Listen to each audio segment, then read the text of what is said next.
Me chamo Gilberto Roque Nunes Leal, sou geólogo de formação científica, sou de Salvador, Bahia, Brasil, e militante de organizações negras na Bahia, parte das organizações nacionais do Movimento Negro. A minha organização na Bahia chama-se Núcleo Cultural Níger Alcan. Primeiro, como você definiria a diáspora africana? A minha definição da diáspora africana é exatamente uma definição que leva um conteúdo político e não apenas geográfico. Precisamente levo nessa definição o contexto onde a distribuição de todos os negros fora da África no mundo inteiro está contido nesse conceito de diáspora, mas essencialmente a diversidade da realidade em que o negro vive nos diversos pontos geográficos do mundo. Por que é importante discutir este tema? Bom, para mim a importância de discutir esse tema vem no sentido de que a discussão da diáspora trará necessariamente o encontro de pontos comuns entre toda essa diversidade de negros fora da África, arrancado violentamente de lá para as Américas principalmente, e a discussão sobre diáspora tem necessariamente que caminhar para o encontro de pontos comuns a ser defendido por toda a diáspora africana como um caminho para o equacionamento dos problemas que nos afligem, na direção de um projeto para um mundo melhor proposto pelos negros dessa diáspora. Em conexão, evidentemente, com a sua matriz africana. E como será que esta discussão da diáspora africana é distinta a discussões mais tradicionais sobre gente negra? A discussão, eu não acho uma discussão distinta. Talvez o termo, nos últimos 50 anos, passou a estar contido na discussão das outras questões negras. Mas todo o conjunto de discussões que se trava dentro da comunidade negra, seja na academia, seja nos movimentos populares, seja na própria sociedade, ele, para mim, não tem distinção. Existe naturalmente, facilmente, uma identificação entre a ponte que une o termo da discussão do conceito de diáspora hoje e toda a história de luta do povo negro dentro da África e fora da África. Basicamente, especifica-se isso a partir da exploração da mão de obra do negro fora da África. E a partir daí também se deflagra as lutas de resistência dos negros nesses continentes. E o conceito de diáspora não era nominado, mas praticado, evidentemente. Esta discussão principalmente sobre raça ou também outros assuntos como a cultura e a política? Especificamente essas outras discussões são discussões que precisam ser aprofundadas. Essas discussões precisam estar contidas em todas as pautas dos nossos encontros, porque são discussões que fazem parte dessa matriz, dessa matriz complexa, que são todas as vertentes de problemas em que o negro está envolvido para a sua sobrevivência na sociedade. Então, o conjunto delas é extremamente pertinente que seja aprofundado para que possamos identificar a saída para os nossos graves problemas que passamos no mundo. Mas quais são as implicações políticas desta discussão, se há algumas? Sim. Principalmente a implicação política é a preparação e o inevitável enfrentamento dos nossos opositores. Nós temos claramente, nós negros em toda a diáspora, precisamos claramente entender quais são os nossos inimigos comuns. E, assim sendo, né, tendo claramente a identificação dos nossos inimigos comuns, precisamos enfrentar como implicação a esses inimigos, e as consequências disso será inevitavelmente um desgaste na resistência a essa opressão. ¿Cuáles serían algunas de las ventanas de este enfoque sobre la diáspora africana y quién se podría aprovechar de estas ventajas? Dessa discussão sobre a diáspora, nós poderemos aproveitar muito dos pontos, eu diria até quase todos os pontos e que estamos discutindo, porque todos eles têm uma importância, não dá para se estabelecer uma ordem de prioridade das coisas mais importantes na discussão sobre a diáspora. Para mim, depende do momento conjuntural. A depender da conjuntura, esse ponto ou aquele ponto poderá estar mais evidenciado, poderá ser trabalhado com mais força, com mais evidência. Então, eu não conseguiria destacar um ponto ou um momento específico para que tivéssemos que priorizá-lo. A prioridade se dará na medida que a conjuntura, as coisas que se opõem aos interesses dos negros, exigir aquela prioridade. Então, teremos que trabalhar com ela, porque naquele momento ela é a nossa grande arma. ¿Tiene algunas implicaciones negativas de este enfoque sobre la diáspora? As implicações objetivas, você fala, implicações objetivas. Objetivamente, as implicações do enfoque sobre a diáspora vai trazer à tona a necessidade de organização dos negros na diáspora. Precisamos ter um projeto organizativo.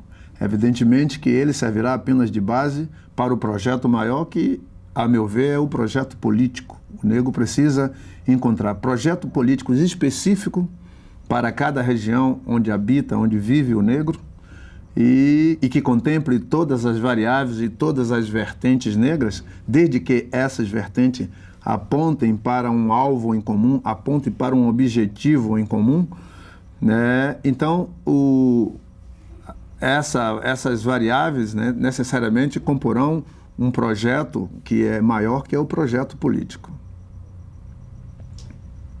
¿Cuáles son los asuntos que uno debe tomar en cuenta cuando discute el tema de la diáspora? Olha, para enfatizar, para levar em conta de forma enfática, deve-se levar em conta a questão da unidade do povo negro, a unidade na diversidade. Se não atentarmos para que temos propostas diferenciadas, temos necessariamente uma diversidade, em alguns momentos bastante profunda, em outros momentos um pouco mais suave, não conseguiríamos conviver dentro de uma luta objetiva e que caminhe para uma solução onde todos nós estejamos unidos, independente dessa diversidade. Acho eu que a diversidade, em vez de ser rejeitada, ela deve ser elogiada, porque não cresceremos sem uma diversidade, sem um confronto de ideias. E para o sucesso da nossa luta, o confronto de ideias é extremamente salutar. ¿Es este tema de la diáspora algo que se discute mucho en el lugar de donde viene usted en este momento? Sim, em todas as organizações negras brasileiras, tanto as organizações negras dos movimentos populares, que trabalham com a grande massa nos bairros, na periferia, como na academia, como nas organizações que estão mais ligadas ao desenvolvimento dos estudos acadêmicos sobre o negro. Então, tem se discutido bastante sobre essa diáspora, qual é a importância da discussão sobre a diáspora, quais os resultados que trariam, considerando proposta para ser assumida pela diáspora, ou seja, basicamente a sua representação de diáspora no Brasil, que é o meu país, né? Essa discussão tem crescido bastante, porque dela surge contribuições das mais variadas e de um conceito de proposta política mais plural, né? Também traz no bojo dela uma concepção que nós negros deveremos apresentar e não apenas criticar, deveremos apresentar claramente, não só para todo o conjunto da sociedade, mas particularmente para o conjunto dos negros, devemos apresentar propostas claras e objetivas. Então, a discussão tem se processado e tem tido como fruto essa visão nova da necessidade de termos propostas e de aceitarmos e estarmos preparados eficientemente para o desafio de poder governar, de poder apresentar soluções para as crises de todo o universo, crises essas que nos afetam diretamente. ¿Y qué tipo de personas, maestros, políticos, activistas, por ejemplo, están envueltos en esta discusión de la diáspora en su país en este momento? Eu diria que ainda não está no nível que desejamos. Nós gostaríamos que essa discussão estivesse essencialmente na base dos oprimidos negros, né? A maioria dos negros estão contidos na camada dos oprimidos, ou seja, aquelas pessoas que vivem abaixo do nível da miséria. Então, gostaríamos nós, e esse é o nosso grande desafio enquanto ativista, enquanto estudioso da questão do negro no Brasil, de que essa discussão estivesse essencialmente nesse nível, porque não teremos sucesso em qualquer projeto político se não tivermos a aceitação da maioria dos oprimidos negros no Brasil. Mas, por enquanto, ainda é limitado o envolvimento de setores nessa discussão sobre a diáspora. Ainda está restrita às academias e às maiores lideranças negras, né? E num extrato um pouco mais abaixo, aos estudantes negros nas escolas de segundo grau, mas os negros, né, que estão fora da escola, que estão desempregados, principalmente muito mais distantes, estão aqueles negros que estão sem teto, né, sem escola, sem teto e sem terra para trabalhar. Então, nesse nível, infelizmente, nós ainda não temos um nível que desejamos de aprofundamento, de entendimento da importância do que seja a discussão da unidade dentro da diáspora africana. Como é que você visualiza a materialização desta ideia da diáspora? Que forma ou formato está tomando? Olha, eu visualizo de que essa discussão sobre a diáspora deve caminhar para uma troca efetiva, não uma troca fria, não uma troca apenas através de instrumentos de comunicação, não apenas através da produção literária, não essa troca onde você pode escrever algo e enviar a outra pessoa, mas necessariamente eu visualizo a importância de termos a troca efetiva na construção prática de soluções, de proposições para os problemas em que vivenciamos. Essa é a que eu visualizo. Entretanto, o nível que está agora, eu ainda não acho desejado e ainda tenho receio de que ele não aponte para essa direção essa que eu defendo, direção onde tenhamos a condição de ser entendido o que propõe um intelectual do movimento negro, um intelectual da academia, e o entendimento do que propõe, do que fala, do que diz, né, do discurso, do que interessa ao negro que está na faixa da miséria. Então, seria a realidade que me preocupa e que ainda não vejo no contexto da discussão da diáspora. Ainda vejo uma coisa muito separada, muito onde os acadêmicos ainda se tocam apenas pelo aprofundamento e conhecimento ainda voltado um pouco para um certo individualismo de se preparar individualmente e não numa visão coletiva. Evidentemente que estou falando de um contexto mais genérico, não estou falando de todas as pessoas, mas existe um número grande também de pessoas que já têm essa visão, mas existe um outro grande número, um forte contingente, que eu diria a maioria, que ainda não tem essa visão da importância de se fazer entender, né, e de objetivar o equacionamento dos problemas que o negro vive. Existem cambios en su país desde empezar su lucha, su trabajo en este trabajo sobre los derechos de los negros? Existe. No Brasil hoje, existe as organizações negras independentes e autônomas, não governamentais, não necessariamente as ONGs, mas as organizações negras mais populares, geralmente, na sua grande maioria, financiada pelos próprios militantes nas suas necessidades básicas.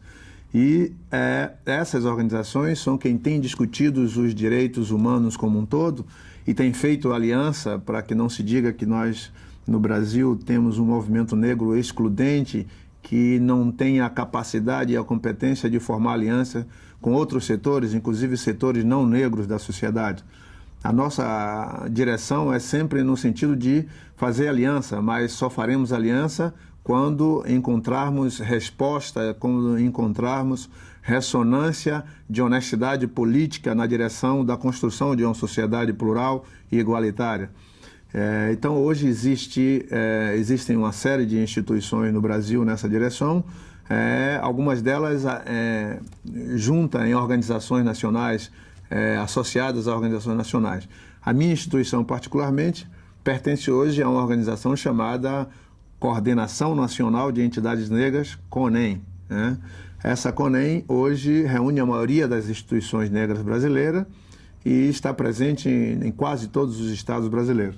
Ainda está de fora dela algumas outras organizações, mas esperamos que num tempo breve tenhamos apenas um organismo que congregue todas as organizações negras brasileiras para que possamos definitivamente estar garantida o nosso espaço nas grandes discussões de deliberações de peso, deliberações que vão apontar para uma vida melhor no Brasil.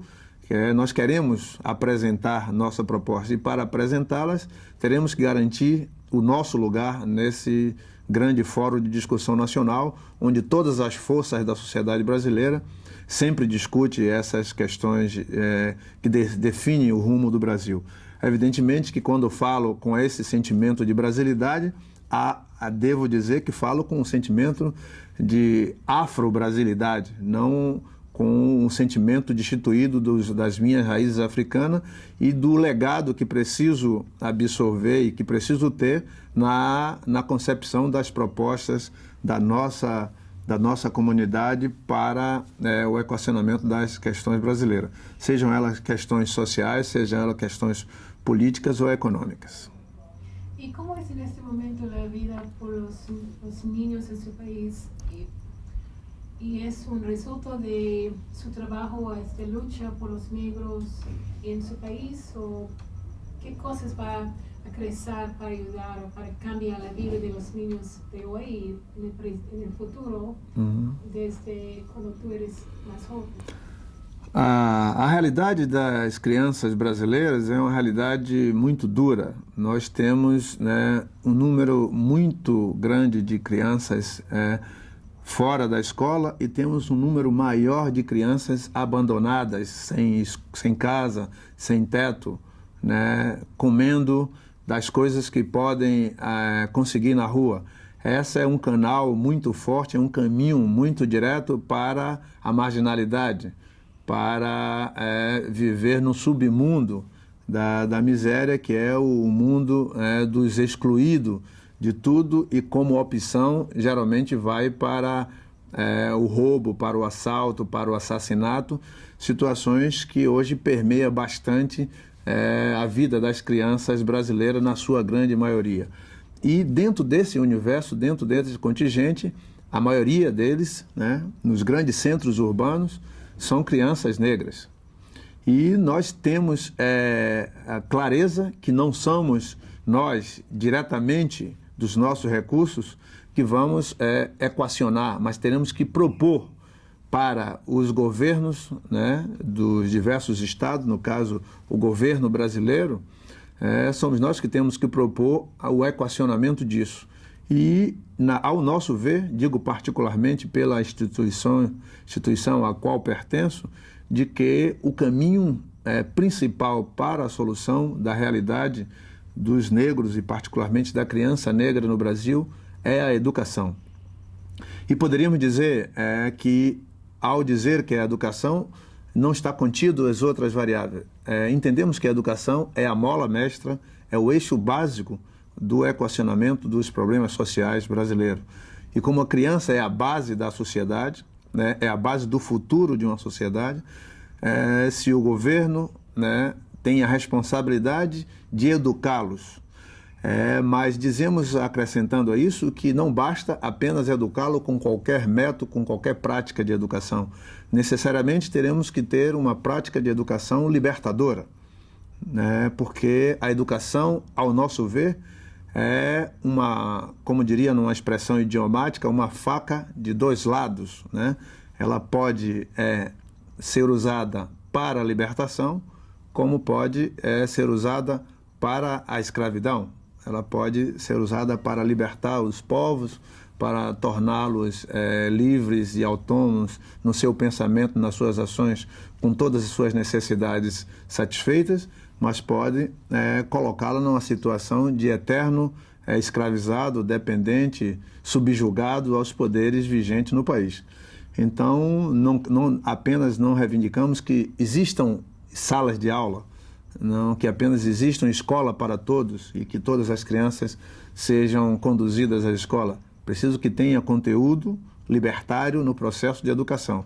E nós, afro-brasileiros, né, africanos no Brasil, como melhor queiram colocar, nós temos a responsabilidade de, ao propor essa educação libertadora, que esteja contido nela os nossos valores necessários à consolidação da nossa identidade. Qual é o seu desejo que para ver que vai crescer ou criar de esta luta de sua luta? Que deseja você que vai passar com seu trabalho no futuro? O futuro do sua legacia de legado. Bom, ao nosso ver, o que estamos construindo hoje, né, necessariamente ele precisa estar bastante sólido e bastante bem implantado para que as gerações futuras possam colher os frutos desse trabalho. Porque, infelizmente, nós não temos a direção, nós não temos o poder, nem o poder econômico, nem o poder político, no caso particular do Brasil. E quem não tem este poder, fica complicado para você garantir um bom futuro para a comunidade que você defende. Entretanto, não devemos cruzar o braço por não termos o poder, podemos pressioná-lo e, ao mesmo tempo, paralelo, tentar conquistá-lo, que é uma das nossas missões. Nós não temos a ilusão de poder transformar a sociedade sem ter o poder na mão, seja o poder econômico, seja o poder político. Então, para isso, necessariamente teremos que lutar e continuar lutando.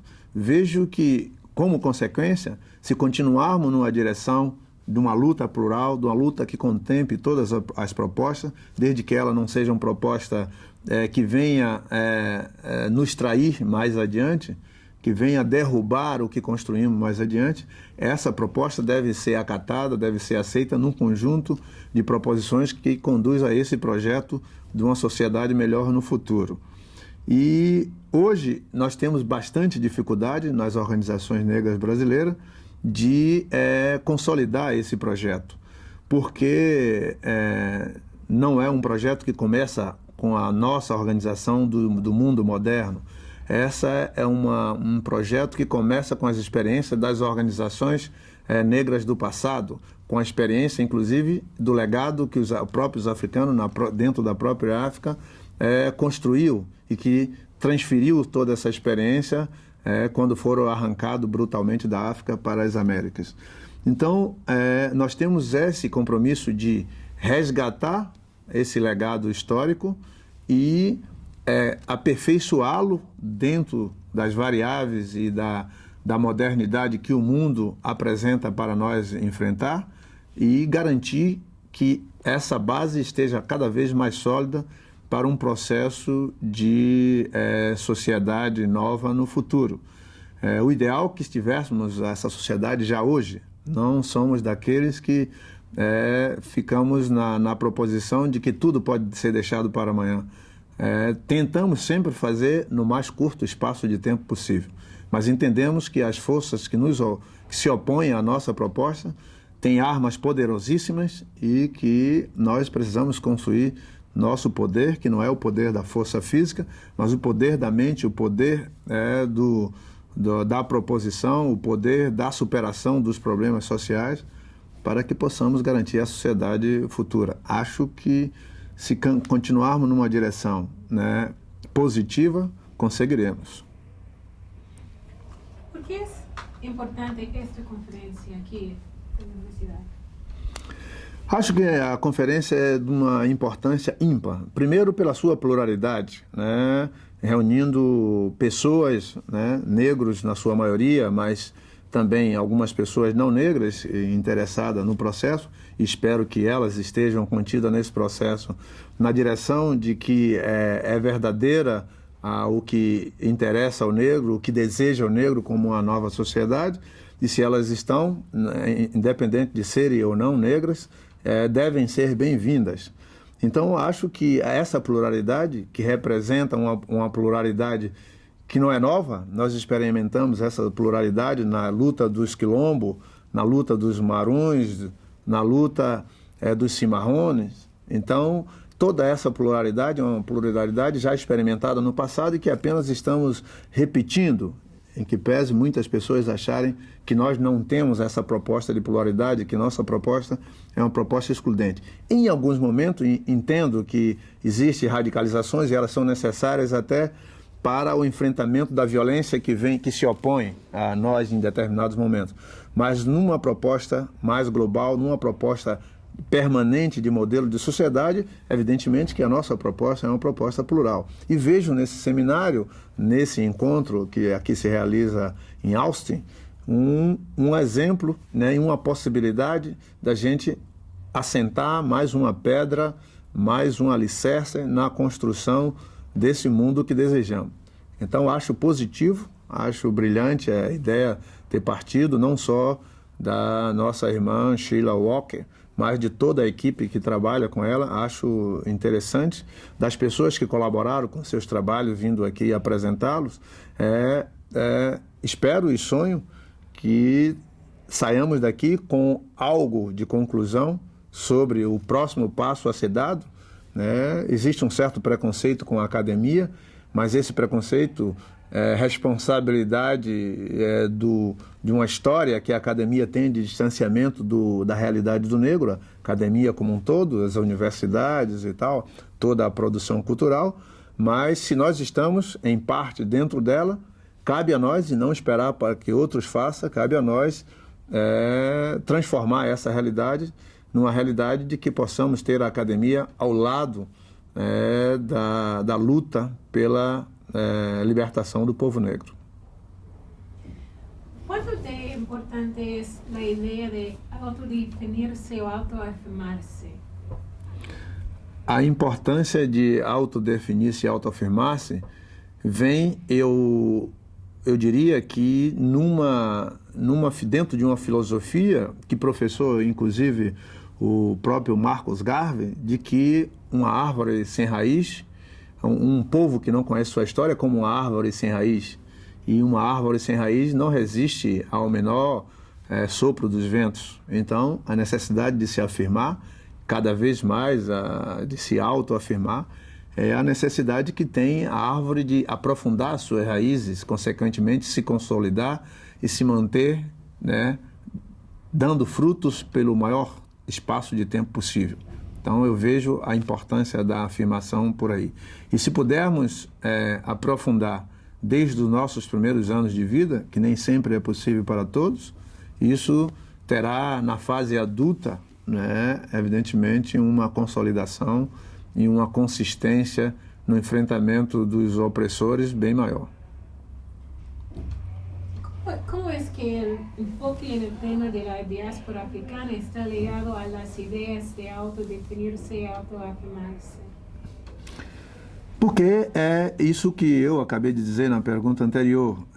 Se ela não estiver ligada à necessidade de se autodefinir, se autoafirmar, você não se conhece. Se você não se conhece, se você não conhece o outro, você não pode se relacionar com esse outro na sua essência, na sua totalidade.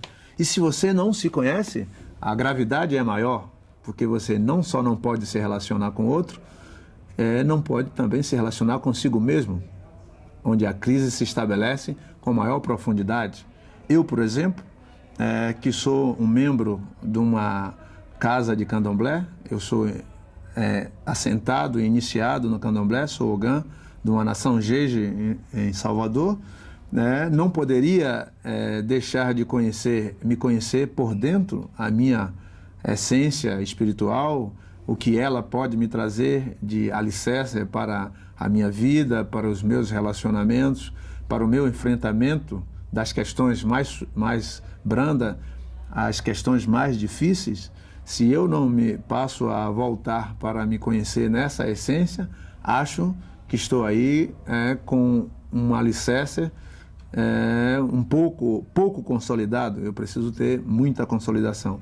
Então, a discussão da diáspora necessariamente tem que caminhar e aprofundar nessa direção da autoafirmação, da autodefinição, para que você possa se expressar pleno, divino e maravilhoso em nome de todos os orixás, voduns e inquices. Em tua opinião, que são as coisas que conectam a gente negra através do mundo?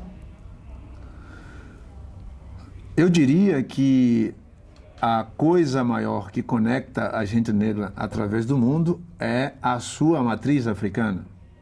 Para mim, isso seria a essência da definição, porque é a partir dessa matriz que você se estabelece no mundo e com uma potencialidade para oferecer, e que esse mundo também, perversamente, em diversos momentos, o agride por essa especificidade.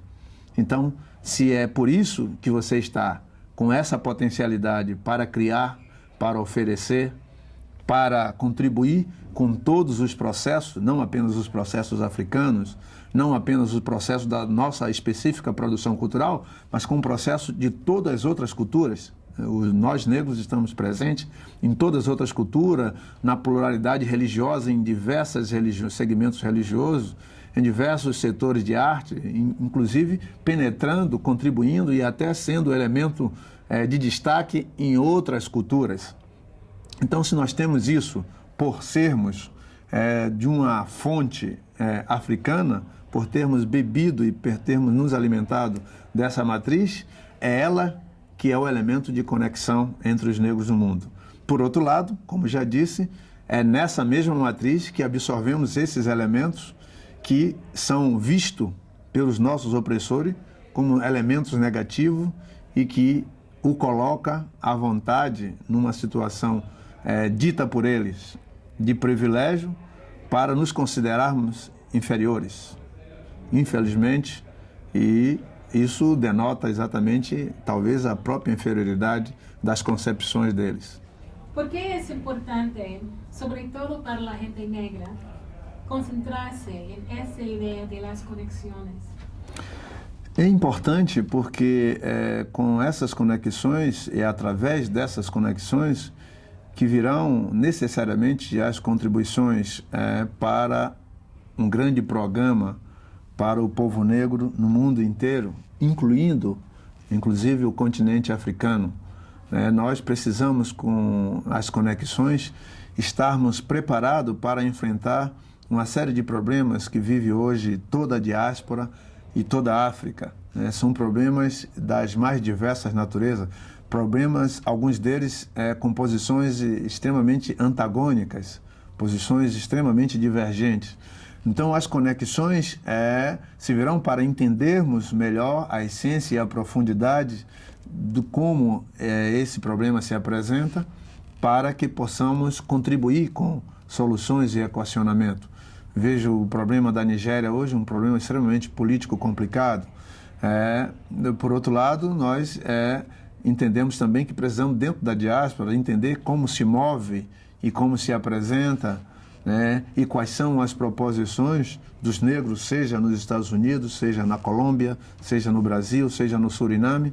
Então precisamos, nessas conexões, saber o que é de específico, né? O que é que o projeto político do povo negro, né, poderá contribuir, né, como especificidade, como contribuição positiva para uma determinada região geográfica, né, porque essa mesma solução não deve ser ideal, pode não ser ideal para uma outra região. Então, as conexões, né, das relações entre os povos negros na diáspora são conexões importantes na direção da construção desses modelos de soluções. En su opinión, ahora es un tiempo muy importante por la gente negra en el mundo, en su país, en el mundo. Acho que é um momento importante para o povo negro no mundo, porque nós estamos praticamente no momento da virada do século. E se estamos nesse momento da virada do século, todos os povos no mundo inteiro criam muita expectativa do que, a partir do próximo século, que acontecerá com o mundo, o que acontecerá com os povos, o que acontecerá com a vida de todos. Estão preocupados que estão numa situação privilegiada no mundo, porque não querem perder os seus privilégios, estão preocupados que não têm nada no mundo, aqueles que estão na miséria total e os que estão na faixa intermediária também, porque tendem a querer melhores dias. Acho que isso necessariamente é uma preocupação que faz sentido, porque nós estamos num momento, né, de que, se essa preocupação se estabelece, no momento da virada do século, provavelmente haverão proposições no sentido da melhoria da situação que está aí. E provavelmente, por outro lado, haverá proposições no sentido de tentar manter a situação, porque é dessa situação que estão tirando privilégios, né? Se existe uma minoria privilegiada e uma maioria na miséria, evidentemente aquelas que estão privilegiadas não tenderão a abrir mão dos seus privilégios em benefício da maioria desprovida desses benefícios. Então, acho que essa preocupação é a maior preocupação que isso traz nesse momento da virada do século.